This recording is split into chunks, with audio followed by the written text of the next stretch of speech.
Microsoft ওয়ার্ডের নতুন আরেকটি এপিসোডে আপনাদেরকে স্বাগতম। তো প্রথমে আমরা মাইক্রোসফট ওয়ার্ড ওপেন করে নিই। তো গত ভিডিওগুলোতে যেহেতু আমরা রেফারেন্স সম্পর্কে জেনেছি, তো এই ভিডিওতে আমরা মেইলিং সম্পর্কে জানবো। তো প্রথমে মেইলিংয়ে ক্লিক করার পরে আমরা এখানে দেখতে পাচ্ছি সি ইনভলভস।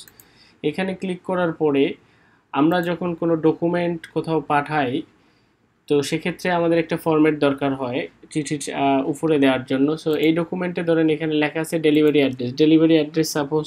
এরপরে যখন আমি অ্যাড টু ডকুমেন্টে ক্লিক করতেছি, এই যে তখন আমার এই ইনভলভসটা কেমন দেখাচ্ছে এই এখানে দেখতে পাচ্ছেন আপনারা।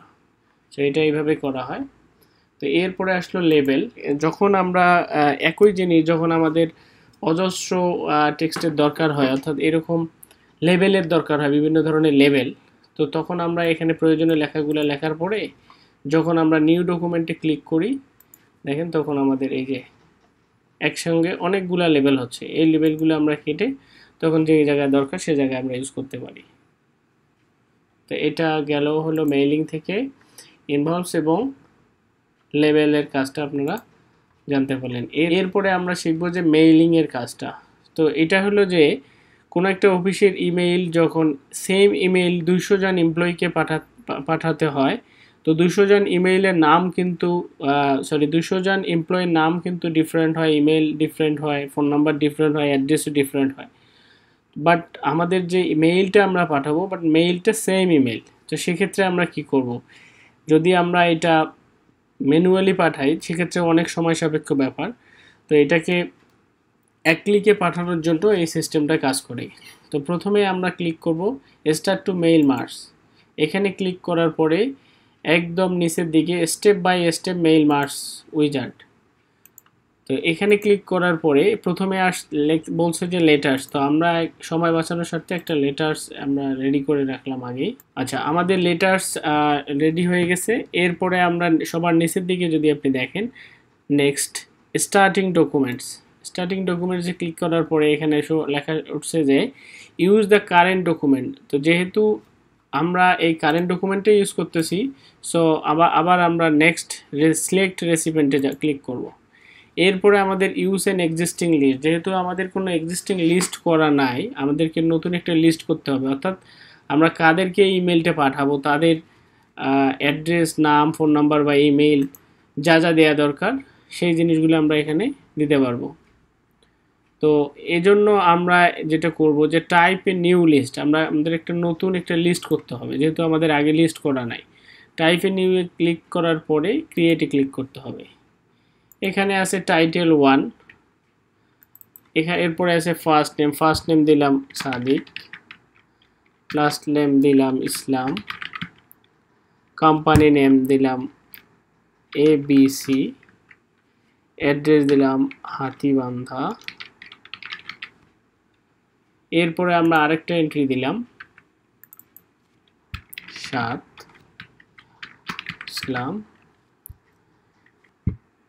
কোম্পানি নেম দিলাম ABC, লালমনিরহাট। যত ইচ্ছা এভাবে আমরা ওয়ান বাই ওয়ান এভাবে এন্ট্রি দিতে পারি। অথবা নতুন আমরা এখানে title, first, last name, company name না দিয়ে যদি আমরা এখানে নেম, ইমেল, অ্যাড্রেস বা নতুন কোনো কলাম অ্যাড করতে চাই, সেই ক্ষেত্রে আমরা এই কলামগুলো নিতে পারি। এই কলামগুলো আমরা এখানে রিনেমও করতে পারি। এখানে রিনেম করলে আপনি আপনার ইচ্ছা মতো কলাম এখানে করতে পারবেন। তো এরপরে আমরা ওকে বাটনে প্রেস করব। ওকে বাটনে প্রেস করার পরে আমাদেরকে এটা বলতেছে সেভ করতে। তো আমরা এটা ডেস্কটপে সেভ করব এমপ্লয়ি নামে, এমপ্লয়ি লিস্ট নামে আমরা এটা সেভ করলাম। ওকে, তো সেভ করার পরে দেখেন আমাদের এটা অলরেডি বাই ডিফল্ট এমপ্লয়ি লিস্টটাকে নিয়ে নিছে।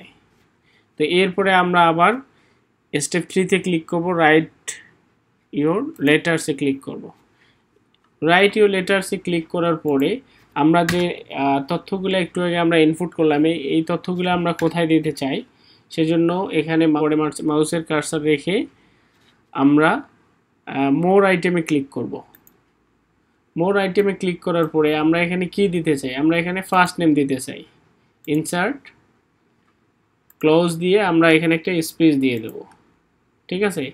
ফার্স্ট নেমের পরে আমরা কি দিতে চাই, আবার মোরে ক্লিক করব, লাস্ট নেম দিতে চাই, ইনসার্ট, ক্লোজ।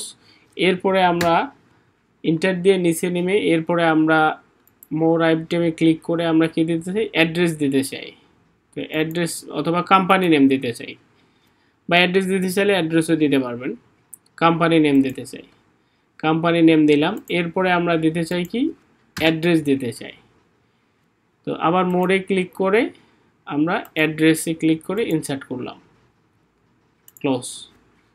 তো এই পর্যন্ত আমার মনে হয় না যে আপনাদের কারো বুঝতে সমস্যা হয়েছে, যে আমরা যেহেতু ফার্স্ট নেম নিয়েছি, লাস্ট নেম, কোম্পানি নেম এবং অ্যাড্রেস নিয়েছি। তো এরপরে আমরা যেটা করব যে প্রিভিউ ইওর লেটার্সে ক্লিক করব।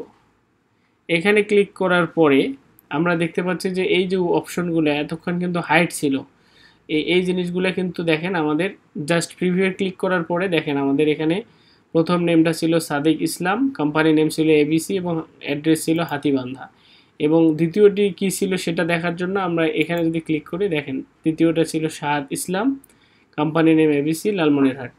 অর্থাৎ আমাদের সবগুলো এখানে যতগুলো আমাদের মেম্বার ছিল, অর্থাৎ আমাদের যে এক্সিস্টিং যে লিস্টটা ছিল, এমপ্লয়ি লিস্টটা, এখানে যদি 100টা লিস্ট আমরা এখানে করতাম, তাদের নেম, কোম্পানি নেম এবং অ্যাড্রেস দিতাম, তাহলে কিন্তু এইভাবেই শো করতো। তো এগুলা আমার মনে হয় যে এই জিনিসটা আপনারা বুঝতে পারছেন। এরপরে যদি আপনারা অন্য কোথাও এই জিনিসটা শো করতে চান, জাস্ট ঠিক সেমভাবে এখানে কার্সর রেখে যদি আপনি মোর অপশনে ক্লিক করে 1 বাই 1 এগুলো নিয়ে আসেন, জাস্ট এক ক্লিকে হয়ে যাবে। তো এরপরে আমরা যেটা করব যে ফিনিশ অ্যান্ড মার্চে যদি ক্লিক করি, এখান থেকে আমরা চাইলে এডিট ইন্ডিভিজুয়াল ডকুমেন্টে ক্লিক যদি করি, অল দেই, দেখেন আমাদের এখানে দুইটা আমরা নাম ইনপুট করছিলাম, একটা ছিল সাদিক ইসলাম, আরেকটা ছিল শাহাদ ইসলাম। এখন আমরা কি করতে পারি, এই ইমেইলগুলা বা এই ডকুমেন্টগুলো প্রিন্ট করে আমরা একবারে 100 প্রিন্ট করে আমরা তাদেরকে পাঠাতে পারি ফাইল ওয়াইজ। অর্থাৎ আমাদের প্রথমে যেটা কাজ করতে হয়েছে যে আগে একটা এক্সিস্টিং ফাইলে এমপ্লয়ীদের ইনফরমেশনগুলো আগে ইনপুট করতে হয়েছে। জাস্ট ইনপুট করার পরে আমরা মেইলিংয়ের মাধ্যমে এই তথ্যগুলা এক ক্লিকে এরকম হাজার হাজার আমরা ইন্ডিভিজুয়ালি কাজ করতে পারি। তো আশা করি এই মেইলিংয়ের কাজটা আপনারা ভালোভাবে বুঝতে পারছেন। তো এরপরে আমরা যাব রিভিউয়ে। তো রিভিউয়ের কাজ যেটা হলো, তো রিভিউয়ের কাজ আমরা এখান থেকে এটা থেকে যদি দেখাই, যে সাপোজ আমি যদি এখানে একটা ভুল করে থাকি কোথাও, আমি ইচ্ছা করে এখানে একটা ওয়ার্ডগুলো একটু মিস্টেক করলাম, তো দেখেন রিভিউয়ে যখন আপনি একটা ডকুমেন্ট লিখবেন, তো রিভিউয়ে ক্লিক করার পরে এখানে প্রথমেই দেখবেন যে স্পেলিং অ্যান্ড গ্রামার আছে। স্পেলিং অ্যান্ড গ্রামারে যখন ক্লিক করবেন তখন কিন্তু আপনার যেখানে স্পেলিং এবং গ্রামাটিক্যাল এররগুলো আছে আপনার এখানে কিন্তু রেড দিয়ে হাইলাইট করা আছে, এবং এখানেও আপনার শো করতেছে যে আমাদের কোন কোন ওয়ার্ডগুলোতে মিস্টেক আছে সেই জিনিসগুলো এখানে শো করছে। আপনি চাইলে এখানে স্পিকার আছে, স্পিকার দিয়েও শুনে নিতে পারবেন। তো এই জিনিসটাতে রেড আসার কারণ হলো যে অ্যাপ্লিকেশন যেহেতু এটা ইউনিভার্সাল ওয়ার্ড না, যে এই ওয়ার্ডটাতে মিস্টেক আছে, এই কারণেই কিন্তু আমাদের এখানে রেড হাইলাইট হয়েছে। আমরা চাইলে রেড হাইলাইটটাকে কিন্তু মাউসের লেফট বাটন প্রেস করে ইগনোর অল করে দিতে পারি, কিন্তু যেহেতু আমরা এটা চেক করতেছি যে আমাদের এটাতে কোনো মিস্টেক আছে কি না, সেহেতু আমরা এই জিনিসটাকে এই স্পেলিং অ্যান্ড গ্রামাটিক্যালি ক্লিক করে আমরা এখানে দেখতে পাচ্ছি যে রাইট যে অ্যাপ্লিকেশন নামে যে অ্যাপ্লিকেশন যে হবে এখানে কিন্তু শো করছে, যে আমরা ক্লিক করলাম এটা শো হয়ে গেছে। এরপরে আমাদের পরের মিস্টেকটা কি, লিফট, এখানে LEAVEDF আমি দিয়েছি, তো এখানে ওরা দুইটা সাজেস্ট করছে, আমি চাইলে এটাই দিতে পারি। এরপরে আছে ফ্রিডম, এখানে FRODM আছে, অথবা এটা কিন্তু হবে ফ্রম, তো এখানে কিন্তু দুইটা, এখানে বেশ কয়েকটা তারা সাজেশন করছে, তো আপনি চাইলে আপনার যেটা হবে আপনি সেটা নিতে পারেন। আমার এটা হবে ফ্রম, আমি ফ্রম দিলাম। তো আশা করি এই জিনিসটা বুঝতে পারছেন। এরপর আসলে ট্রেজারার্স হলো যে একই জিনিস সাপোজ আমি ধরেন এই যে অ্যাবসেন্ট দিলাম, অ্যাবসেন্টে ক্লিক করে আমি যখন ট্রেজার আছে ক্লিক করলাম, অ্যাবসেন্সের আন্ডারে বা এর আশেপাশে যে ওয়ার্ডগুলো আছে বা এই রিলেটেড যে ওয়ার্ডগুলো আছে সেগুলো কিন্তু আমার এখানে শো করছে। বা আমি যদি এখানে ওয়ার্কটাতে সিলেক্ট করে আমি ট্রেজারে ক্লিক করে দেখেন ওয়ার্ড রিলেটেড জিনিসগুলো কিন্তু আমার এখানে হাইলাইট করছে, আমাকে সাজেস্ট করছে ওয়ার্ক রিলেটেড।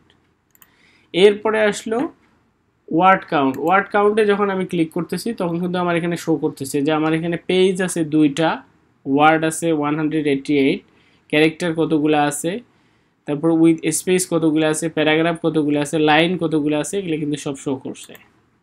এরপরে আসলো ট্রান্সলেটেড। ট্রান্সলেটেডে আমরা যখন ক্লিক করি দেখেন ট্রান্সলেটেডে ক্লিক করে যে আমরা এটা একটা ল্যাঙ্গুয়েজ থেকে আরেকটা ল্যাঙ্গুয়েজে কিন্তু আমরা এটা কনভার্ট করতে পারি। সেটা কিভাবে? এরপরে আসলো ট্রান্সলেট। তো ট্রান্সলেটে হলো যে আমরা একটা ডকুমেন্টকে চাইলে ফুললি এখানে কনভার্ট করতে পারি, অথবা ইন্ডিভিজুয়ালি কোনো টেক্সটকে যদি আমরা এখানে কনভার্ট করতে চাই কোনো ল্যাঙ্গুয়েজকে, সেটাও করতে পারি। তো আমরা চাচ্ছি যে যেহেতু আমি এটা সিলেক্ট করে এখানে প্রেস করছিলাম, দ্যাটস ওয়াই এটা শো করছিল এখানে। আমি চাচ্ছি যে ফুল ডকুমেন্টটাকে কনভার্ট করতে। এই যে এখানে সিলেকশনের জায়গায় আমি ডকুমেন্ট ক্লিক করলাম, তো আমি চাচ্ছি যে এটা ইংলিশ থেকে বাংলায় ট্রান্সলেট করতে। আমি ট্রান্সলেট করলাম, এই যে আমার এটা কিন্তু ফুললি বাংলায় হুবহু ট্রান্সলেট হয়ে গেছে জাস্ট ওয়ান ক্লিকে। আমাকে আর আলাদাভাবে ব্রাউজারে গিয়ে কিন্তু ট্রান্সলেট করতে হয় নাই। তো আশা করি এই ট্রান্সলেটের বিষয়টা আপনারা বুঝতে পারছেন। তো এরপরে আসলো এটা ক্লোজ করে দেই। এরপরে আসলো নিউ কমেন্ট। তো নিউ কমেন্টের যে বিষয়টা হলো যে আমি যদি এখানে কোনো কমেন্ট হাইলাইট করে দিতে চাই, জাস্ট নিউ কমেন্টে ক্লিক করে যদি আমি এখানে লিখি, ইউজার্স বলতে এখানে শো করছে যে আমার এই কম্পিউটারে যখন আমি অপারেটিং সিস্টেম ইনস্টল করছি তখন ওইখানে আমার নাম ইউজ না করে ইউজার্স দিছি, দ্যাটস ওয়াই এখানে ইউজার্স শো করছে। তো আপনি চাইলে এখানে কমেন্টটা হাইলাইট করে দিতে পারেন, চাইলে এখানে অ্যাবসেন্সে এখানেও কমেন্ট হাইলাইট করে দিতে পারেন। তো এটা যদি আবার ডিলিট করতে চান বা প্রিভিয়াস বা পরের যেটা কি দিচ্ছেন, পরের কমেন্টটা কি ইউজ করছেন এখানে সেটাও দেখতে পারেন। এভাবে এটা করা যায়। তো আমাদের এটা দরকার নাই, আমরা যদি দরকার হয় আমরা সেক্ষেত্রে এটা ইউজ করব। এরপরে আসলো ট্র্যাক চেঞ্জেস। তো ট্র্যাক চেঞ্জেসের যে বিষয়টা হয়েছে এখানে আছে সেটা হলো যে আমাদের যে এই ফরম্যাটটা আছে এই ফরম্যাটটাকে যদি আমরা লক করতে চাই, সাপোজ এই ফরম্যাটটা ওয়ার্ড ফাইলটা আমরা অন্য কাউকে পাঠাবো, বাট সেটা লক করে সে এখানে রিড করতে পারবে বাট কোনো রাইট করতে পারবে না, অথবা সে রাইট করতে পারলেও সে কী কী চেঞ্জেস করতে পারবে এখানে সেগুলো আমরা ইজিলি পরে আমরা বুঝতে পারবো যে সে কোন কোন জিনিসগুলো চেঞ্জ করছে। তো এইখানে ট্র্যাকে ক্লিক করে যদি আমরা ফাইলটাকে লক করে দেই, যেমন 123 পাসওয়ার্ড দিয়ে আমরা এটা লক করে দিই। এরপরে লক করে দেওয়ার পরে যদি কেউ এখানে কোনো ধরনের চেঞ্জেস নিয়ে আসে, এই চেঞ্জগুলো আমরা এখানে ইজিলি বের করতে পারবো। যখন সে আমাদেরকে ফাইলটা পাঠাবে রিড করার পরে, বা সে যদি কোনো এডিট করে আমরা সেটাও এখানে বুঝতে পারবো। এবং এখানে এই আনলক করে আমরা এটা যখন সে ফাইলটা পাঠাবে আনলক করলে আমরা এখানে যখন এই যে শো মার্কআপে ক্লিক করব, শো মার্কআপে ক্লিক করলে আমাদেরকে ও কী কী চেঞ্জেস আসছে এই চেঞ্জগুলো করছে, বা চাইলে আমরা এটা অ্যাকসেপ্ট করতে পারি অথবা আমরা এটা রিজেক্টও করতে পারি। তো এই ছিল ট্র্যাক চেঞ্জেসের কাজ। তো এরপরে আরেকটা কাজ ছিল সেটা হলো যে কম্পেয়ার। এই কম্পেয়ারের বিষয়টা হলো যে আপনার ধরেন যে এখানে আমাদের একটা অ্যাপ্লিকেশন আছে, অন্য একটা কাজের অ্যাপ্লিকেশন আছে। তো এই দুইটা ফাইল অ্যাপ্লিকেশন এখানে আপনি আপলোড করে ওকে ক্লিক করলে এই দুইটা ফাইলের মধ্যে কি কি কম্পেয়ার আছে এই কম্পেয়ারগুলো এখানে বুঝতে পারবেন। আর এরপরে এখানে আছে রেস্ট্রিক্টেড এডিটিং। তো এইটা এবং ট্র্যাকিংয়ের কাজটা, ট্র্যাকিংয়ে তো আপনি জাস্ট একটা কাজ করে আপনি এটা লক করে একজনকে দিলেন যে সে কী করলো না করলো সেটা ট্র্যাক করতে পারলেন। আর রেস্ট্রিক্ট এডিটিংয়ে আপনি এখানে রেস্ট্রিক্ট করে দিতে পারেন যে আমার এই জায়গাটাতে আপনি চাইলে কেউ কোনো ধরনের এডিট করতে পারবে না, আপনি এটা রেস্ট্রিক্ট করে দিলেন। এখানে আপনি লক করে দিলেন যে এখানে জাস্ট শুধু রিড করতে পারবে, বাট সে এখানে কোনো এডিট করতে পারবে না, এটা রেস্ট্রিক্ট করে দিলেন। তো এই ছিল। আশা করি যে মেইলিং এবং রিভিউ সম্পর্কে একটা মোটামুটি আপনারা বেসিক কনসেপ্ট পেয়েছেন এবং এটা প্র্যাকটিস করলে এই জিনিসগুলো আরও আপনারা ক্লিয়ার হবেন। এর পরবর্তীতে আমরা যে প্রজেক্টগুলো করাচ্ছি এরপরে আমরা ছোট ছোট কিছু প্রজেক্ট করব। এই প্রজেক্টগুলো আপনারা যখন করবেন তখন আশা করি যে আপনারা একদম ক্লিয়ার হয়ে যাবেন। বাট বেসিক জিনিসগুলো যদি আপনাদের জানা থাকে যে হোমের আন্ডারে কী কী আছে, ইনসার্টে কী করা যায়, ড্রয়ে কী করা যায়, ডিজাইনে কী করা যায়, লেআউট, রেফারেন্স, মেইলিংয়ের কাজ কী বা রিভিউয়ের কাজ কী, এই জিনিসগুলো যখন জাস্ট একটু বেসিক কনসেপ্টটা আপনার থাকবে এবং 2-1টা প্রজেক্ট যখন আপনারা করবেন তখন ইজিলি সব কিছু বুঝতে পারবেন। ধন্যবাদ আপনাদেরকে ভিডিওটি দেখার জন্য।